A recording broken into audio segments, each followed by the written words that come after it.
जय गुरुदेव।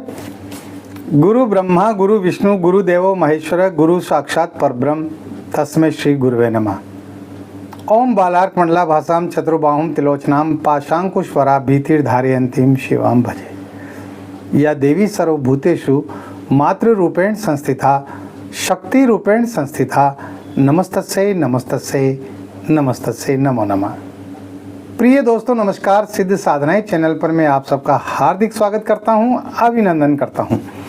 आशा करता हूं आप राजी खुशी से होंगे, कुशल मंगल से होंगे। आप सबकी कुशलता मैं माँ भगवती से, माता महाकाली से हमेशा चाहता हूं। दोस्तों इस वीडियो में मैं आपको एक दुर्लभ यंत्र बताने जा रहा हूं। हाँ, ये यंत्र वास्तव में दुर्लभ यंत्र है और एक बार जब आपने इसको बना लिया और इस प्रयोग को कर लिया तो जिस तरह चुंबक के पास लोहा खींच कर आ जाता है, इसी तरह से आप जिसको चाहते हैं, जिसको प्यार करते हैं, वो आपके पास दौड़ी चली आएगी, दौड़ा चला आएगा। हाँ, आजमाया हुआ प्रामाणिक बेहतरीन प्रयोग है। धैर्य के साथ इस प्रयोग को करें। तो वीडियो बहुत खास होने जा रहा है, पूरा देखें, स्किप न करें। और चैनल पर नए हो तो चैनल को सब्सक्राइब करें, लाइक करें, अपने दोस्तों में ज़्यादा से ज़्यादा शेयर करें। बेल आइकन को प्रेस करके ऑल पर क्लिक करने से आपको हमारे वीडियो का नोटिफिकेशन तुरंत मिल जाएगा। मैं शेयर करने के लिए और सब्सक्राइब करने के लिए इसलिए कहता हूँ, मैं जोर देकर कहता हूँ कि यही तो एक चैनल है जहाँ पर आपको तमाम सारे जो भी प्रयोग मैं बताता हूँ वो सब प्रामाणिक हैं। सफल होते हैं नहीं होते हैं ये तो आपके ऊपर निर्भर है। यदि आपके शरीर के अंदर, आपके मन में, आपके दिल दिमाग में सकारात्मक ऊर्जा है, if you have positive energy you will get success। सकारात्मक ऊर्जा होना तो जरूरी है। अब आपने न तो गुरु दीक्षा ले रखी, न आपने कोई गुरु मंत्रों के जप किए और आप एकदम ही प्रयोग करने बैठ जाते हैं तो एक बार में सफल नहीं होते हैं। 2 बार करो, 3 बार करो, 4 बार करो, पीछे पड़ जाओ, कैसे नहीं होगा। पीछे पड़ना पड़ता है, ये भावना होनी चाहिए और इसके साथ ही श्रद्धा और विश्वास होना चाहिए। बिना श्रद्धा के, विश्वास के कोई कार्य होता ही नहीं है। अरे मंदिर में भी हम जाते हैं तो श्रद्धा से जाओगे तो वहाँ पर ईश्वर है, और अगर आपके मन में श्रद्धा नहीं है तो फिर वहाँ पर पत्थर की मूर्ति के अलावा कुछ भी नहीं है ना। ये मैं सत्य बोलता हूँ। तो इनमें भी श्रद्धा होना चाहिए, अपने गुरु के प्रति श्रद्धा होना चाहिए, मंत्रों के प्रति श्रद्धा होना चाहिए। एक आप जल्दबाजी न करें। आप तुरंत परिणाम चाहते हैं कि इधर मंत्र जप किया और इधर मेरा काम हो जाए, क्योंकि प्रयोग जब आप करते हैं ना उस समय आपके दिमाग में प्रयोग को कैसे सफल किया जाए वो आपके दिमाग में नहीं रहता। आपके दिमाग में रहता है कि बस मैं इधर मंत्र जपूं और इधर मेरा काम हो जाए, मैं मंत्र जपूं और मेरा काम हो जाए। काम होने की लगी रहती है, यानी उतावलापन होता है आपके अंदर, धैर्य नहीं है। और जब धैर्य नहीं है तो फिर कुछ भी नहीं है। इसलिए धैर्य के साथ, पूरे श्रद्धा और विश्वास के साथ आप इन प्रयोगों को कीजिए।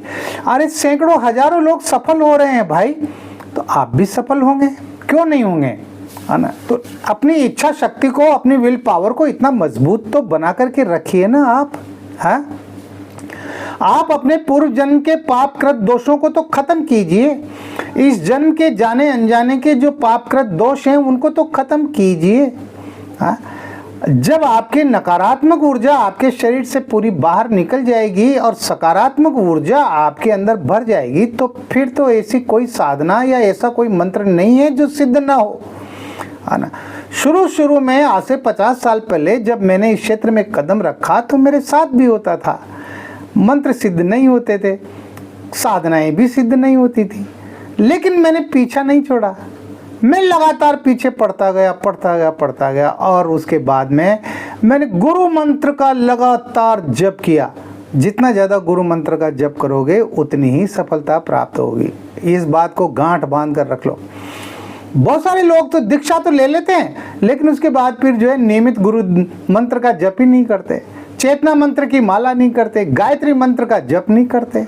बस वो तो फिर पीछे पड़ जाते हैं कि जल्दी से जल्दी मुझे कोई साधना मिल जाए, कोई शक्ति मेरे सामने प्रकट हो जाए, कोई अप्सरा आ जाए, मुझे अपनी बाहों में भर ले। आप लोगों की इच्छा तो अप्सरा की बाहों में खेलने की होती है। हाँ, अरे भाई, अप्सराएं सिद्ध होती है, लेकिन आप उनके साथ में गलत व्यवहार नहीं कर सकते। अगर कोई यूट्यूब पर यह बताता है कि अप्सराओं के साथ संभोग किया जा सकता है, तो आप उस काबिल थोड़ी हैं। आप इतने उच्च कोटि के संत महात्मा थोड़ी हैं। आप जो है महर्षि विश्वामित्र थोड़ी हैं। हम तो साधारण लोग के साधारण निवासी हैं भाई।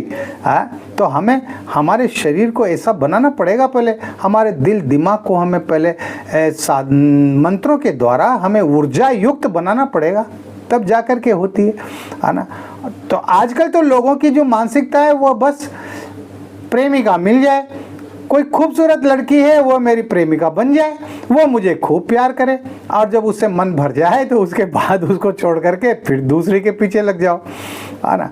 और फिर दूसरी के साथ खेलना शुरू कर दो, फिर दूसरी से मन भर जाए तो तीसरा पकड़ लो, है ना। ये धंधा चल रहा है, इस तरह की जो है कार्य विधियाँ चल रही है भाई। अरे शादीशुदा जो पुरुष हैं वो अपनी पत्नियों को छोड़ करके, उनकी खूबसूरत पत्नियां हैं और उनको छोड़ करके और वो जो है दूसरी महिलाओं के साथ में जो है मटर गश्ती करते हैं, उनके साथ में जो उठते हैं, बैठते हैं, खाते हैं, पीते हैं, सोते हैं, जागते हैं, सब कर्म करते हैं जो नहीं करना चाहिए। मर्यादाहीन हो गया इंसान, मर्यादा विहीन हो गया इंसान, है ना। मर्यादाओं का तो आजकल ध्यान ही नहीं रखते हैं। ऐसे में न मंत्र सिद्ध होंगे और न तंत्र सिद्ध होंगे, है ना। तो इसलिए पहले तो आप अपनी मानसिकता को शुद्ध करो। हाँ, एक पुरुष को एक स्त्री की जरूरत होती है और एक स्त्री को एक पुरुष की जरूरत होती है। ये प्राकृतिक आवश्यकता है, प्रकृति ने बनाया है ऐसा, है ना। तो उस जरूरत को उस जरूरत के मुताबिक ही पूरा करो। हाँ, अपनी थाली में चाहे कितना ही अच्छा व्यंजन रखा हो, है ना, भोजन रखा हो, लेकिन वो हमें अच्छा नहीं लगेगा। हमारी नज़र जाएगी दूसरी थाली पर, सामने वाले के पास जो दूसरी थाली है उस पर जाएगी और वो सोचेगा फिर, हाँ, इसकी थाली का जो व्यंजन है, जो खाने की चीज़ है, वो सबसे अच्छी है। आदमी को अपनी पत्नी खूबसूरत नहीं लगती, उसको दूसरों की पत्नियां खूबसूरत लगती है, इसलिए उनके पीछे भागा भागा फिरता है। अरे यही हाल औरतों का भी है भाई। मैं सिर्फ पुरुष को दोष नहीं दे रहा कि पुरुष जाति ही दोषी है। अरे महिलाएं भी हैं, महिलाएं भी जो है पति होते हुए भी दूसरे पुरुषों के साथ रंगरेलियां मनाती रहती है ना। नहीं होना चाहिए ये सब, है ना। हमारे जो संस्कृति है, हमारे जो संस्कृति के विधान हैं, उनके अनुसार हमें चलना चाहिए। खैर, जो भी है, जो जैसा कर्म करता है उसको वैसे ही फल की प्राप्ति होती है। आप अच्छे कर्म करोगे तो आपकी ज़िंदगी अच्छी बन जाएगी, बुरे कर्म करोगे तो आपकी ज़िंदगी बुरी हो जाएगी। बुरे कर्म करने से हमेशा बदनामी मिलती है, परिवार में, कुटुंब में, समाज में, सब जगह बदनामी के अलावा कुछ नहीं मिलता, है ना। इसलिए जो है ऐसे गलत कार्यों से आप बचें। वशीकरण प्रयोग काम करते हैं, निश्चित रूप से काम करते हैं। मेरे आजमाए हुए हैं, मैंने कई प्रयोगों को जो है मैंने स्वयं ने आजमाया है ना। लेकिन जो है मैंने कभी उनका दुरुपयोग नहीं किया, ये आपको बता दूं। तो इस वीडियो में मैं आपको बता रहा हूं एक दुर्लभ वशीकरण यंत्र के बारे में। कैसी भी स्त्री हो, महिला हो, लड़की हो, कितनी ही रूपवती हो, सौंदर्यमयी हो और उसके अपने रूप पर घमंड हो, उसको आप अपने कदमों में ला सकते हैं इस प्रयोग के द्वारा। उसको आप अपने वश में कर सकते हैं इस प्रयोग के द्वारा। ये बहुत ही खतरनाक प्रयोग है। इसका वार कभी खाली जाता ही नहीं है। इसको कैसे करना है? शनिवार के दिन पुष्य नक्षत्र होना चाहिए। ध्यान से सुनना, शनिवार हो और उस दिन पुष्य नक्षत्र हो, उस दिन आपको बसंत ऋतु में ये प्रयोग करना है। बसंत ऋतु कैसे किसे कहते हैं? सुबह 4 बजे से 8 बजे का जो समय होता है ना, वो बसंत ऋतु का होता है रोजाना। समझ में आ गई बात? तो आपको 4 बजे उठ जाना है। 4 बजे उठ करके और आपको जो मैं यंत्र बता रहा हूं, जो यंत्र आप स्क्रीन पर देख रहे हैं, आपको ये यंत्र बनाना है और भोजपत्र पर बनाना है। 21 दिन का प्रयोग है ये, 21 डेज, 21 दिन को आपको ये प्रयोग करना है। तो आपको भोजपत्र के 21 टुकड़े लेने हैं, इतने बड़े ताकि उन पर ये यंत्र आराम से बन जाए। आपके पास में अष्टगंध की स्याही होना चाहिए। अष्टगंध की स्याही नहीं है तो आप केसर घोल करके, सैफरॉन जिसको जाफरान भी कहते हैं, उसको घोल करके और उसकी स्याही बना लें। गुलाब जल में, पानी नहीं डालना है, गुलाब जल डालना है ना, और उसमें 2 बूंद इत्र की भी डाल दें। आपके पास में चमेली की कलम होना चाहिए। तो चमेली के पेड़ से आप एक टहनी तोड़ करके और उसको चाकू की सहायता से कलम बना लें। ये 2 चीज़ आपके पास हो गई। अब आपको करना क्या है वो ध्यान से सुने। आपको लाल आसन लगा करके बैठना है। पहले स्नान कर लें। स्नान करने के बाद में आपके बदन पर लाल धोती होना चाहिए। महिलाएं हैं तो वो लाल साड़ी पहन लें, है ना। लाल धोती पहन करके लाल आसन बिछा करके आप उत्तर दिशा की ओर मुंह करके बैठ जाएं। सामने बाजोट रखें, बाजोट पर भी आप लाल वस्त्र बिछाएं। उसके बाद आपको क्या करना है, भोजपत्र पर चमेली की कलम से, अष्टगंध की स्याही से या केसर की स्याही से जो यंत्र मैंने बताया है उस यंत्र को आप बनाएं। बनाना कैसा है, आप पहले उसके तमाम हाउस बनाएं। उसमें जितने खाने बने हुए हैं ना, वो सारे खाने आपको बनाने हैं। और बनाने के बाद में उसमें आपको क्रम से अंक लिखने हैं। क्रम से पहले सबसे छोटे अंक, उसके बाद उससे बड़े अंक, फिर उसके बाद उससे बड़े अंक, और जो अंक जिस खाने में लिखे हुए हैं, जिस हाउस में लिखे हुए हैं, उसी में ही लिखने हैं। समझ में आई बात? जैसे 3514 से ये स्टार्ट होता है ये यंत्र, तो 3514 जिस खाने में लिखे हुए हैं उसमें लिखना है। फिर 3515 जिस खाने में, जिस हाउस में लिखा हुआ है उसमें लिखना है। ऐसे क्रम से, बढ़ते हुए क्रम से आपको लिखना है। और बीच में आपको जिसको आप वश में करना चाहते हैं उसका नाम लिखें और उसकी माँ का नाम लिखें। दोनों का नाम लिखना है, ठीक है।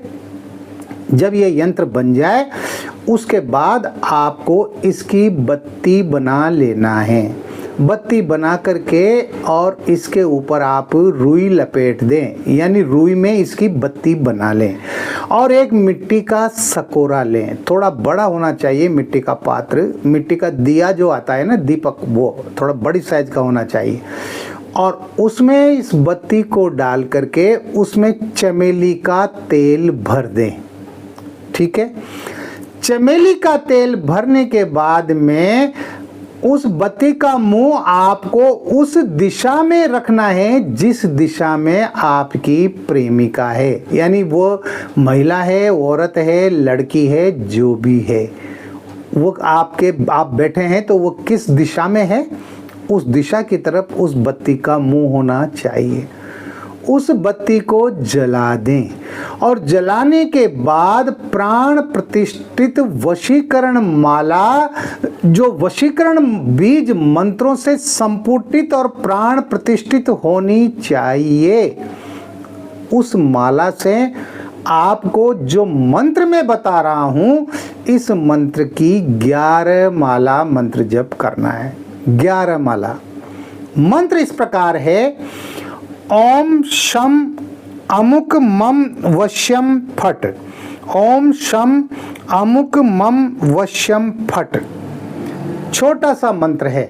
इसमें जहाँ अमुक शब्द आया है ना, उस अमुक शब्द को आपको नहीं बोलना है। उस अमुक शब्द की जगह आपको उस महिला का, लड़की का या औरत का नाम लेना है जिसको आप वश में करना चाहते हैं। मान लो उसका नाम कामिनी है, तो ओम शम कामिनी मम वश्यम फट, इस तरह से आपको मंत्र बोलना है और इस मंत्र की आपको 11 माला मंत्र जप करना है। जब आप इस प्रकार से पूरे 21 दिन तक इस प्रयोग को करेंगे, पूरे 21 दिन, बीच में जो है नागा नहीं होना चाहिए, यानी 8 दिन कर लिया फिर 2 दिन की छुट्टी मार दी इसमें आपको रोजाना ड्यूटी देनी पड़ेगी। जैसे आप दफ्तर में ड्यूटी देते हैं ना रोजाना, और जिस दिन आप ड्यूटी नहीं जाते हैं उस दिन की तनख्वाह कट जाती है।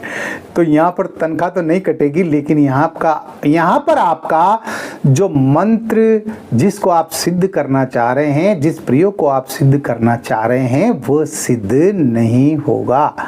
आपका ये प्रयोग फेल हो जाएगा। इसलिए इसको 21 दिन लगातार करना है, बस और कुछ नहीं करना। कोई ज़रूरत नहीं है अगरबत्ती लगाने की, किसी देवी देवता का फोटो लगाने की, कहीं कोई ज़रूरत ही नहीं है। पर ये रोजाना की क्रिया होना चाहिए। और जिस दिन, पहली बार जिस दिन आप जिस समय बैठें, उसी समय आपको रोजाना बैठना है। उसमें गड़बड़ नहीं होना चाहिए, है ना। एक दिन आप 5 बजे बैठ गए, दूसरे दिन आप जो है 5:15 बजे बैठ गए, तीसरे दिन 5:30 बजे बैठ गए, ये नहीं चलेगा। 5 बजे बैठे हैं तो फिर 5 बजे ही बैठना है। इस बात का विशेष ध्यान रखें। वो कैसी भी पत्थर दिल महिला होगी, कैसी भी पत्थर दिल लड़की होगी, मैं दावा करता हूं वो आपके पास दौड़ी चली आएगी, बिल्कुल दौड़ी चली आएगी और आगे होकर के वो आपसे प्रणय निवेदन करेगी। वो अपने मुंह से खुद कहेगी, मैं आपको बहुत प्यार करती हूँ है ना। तो इस तरह से आप जिसको चाहते हैं, जिसको पसंद करते हैं, आप उसका प्यार पा सकते हैं। तो कीजिए इस प्रयोग को, लेकिन एक बात का ध्यान रखें, इन प्रयोगों का दुरुपयोग बिल्कुल भी मत करना, वरना तुम जानो और तुम्हारा काम जाने। तुम्हें जो है जो कुछ भी बुरा भोगना होगा ना, वो तुम्हें ही भोगना होगा। मैं तो आपको चेतावनी दे रहा हूँ। हाँ, तो इस तरह से ये प्रयोग किए जाते हैं दोस्तों। मैं एक बात, जो मुख्य बात है वो बताना चाह रहा हूँ कि तमाम लोगों की ये मंशा है, ये इच्छा है कि एक सिद्ध आश्रम बने, सिद्ध साधना आश्रम बने, जहाँ पर आप बैठ कर के आकर के 2 दिन 4 दिन 8 दिन रुक कर के और सिद्धियाँ प्राप्त कर सके, अपनी साधनाएं कर सके, मंत्र जप कर सकें, जहाँ पर आपके खाने पीने की पूरी व्यवस्था हो, रहने की व्यवस्था हो, वो आश्रम आपका अपना हो, जहाँ पर आपसे कोई कुछ कहने वाला न हो। ऐसा आश्रम बनाने की इच्छा लोगों ने जाहिर की है। मैंने उसके लिए प्रयास शुरू कर दिए हैं। उसमें बहुत सारे धन की ज़रूरत है और वह धन आप लोग देंगे, वह सहयोग आप लोग ही करेंगे। अगर आप लोग करते हैं, इस तरह से सहयोग करते हैं, तो जो व्हाट्सएप पर फ़ोन पे नंबर चल रहे हैं, इन पर आप मुझे जो भी सहयोग राशि आप देना चाहें अपनी श्रद्धा के अनुसार, वो आप दे सकते हैं। ये मेरे लिए नहीं ले रहा, ये आश्रम मेरा नहीं होगा, ये आश्रम आप लोगों का ही होगा। जहां आपको सुकून के साथ बैठ करके रह करके और सिद्धियां प्राप्त हो सके, साधनाएं प्राप्त हो सके। अगर आप चाहते हैं कि ऐसा होना चाहिए तो आप इसमें जितना ज़्यादा हो सहयोग करने की कोशिश कीजिए। इस वीडियो में इतना ही। मिलते हैं फिर एक नए वीडियो में नई जानकारी के साथ, नए प्रयोगों के साथ। तब तक बने रहिए सिद्ध साधनाएं चैनल पर, जो आपका अपना हो। किसी भी प्रकार की कोई बात हो, कोई समस्या है, कोई परेशानी है, कोई दिक्कत है, तो आप मुझे व्हाट्सएप नंबर जो चल रहे हैं स्क्रीन पर, इन पर आप मुझे मैसेज कर सकते हैं, कॉल कर सकते हैं। कॉल करने का समय दोपहर 3 बजे से रात को 9 बजे तक। इसके पहले सुबह के समय कॉल बिल्कुल भी ना करें, क्योंकि मैं सुबह अपने पूजा पाठ में व्यस्त रहता हूं। और एक बात और, जब भी आप कॉल करें,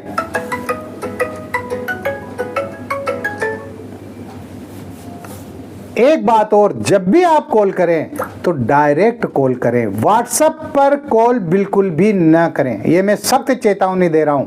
व्हाट्सएप कॉल बिल्कुल भी ना करें, और व्हाट्सएप पर आप वॉइस मैसेज भी ना भेजें।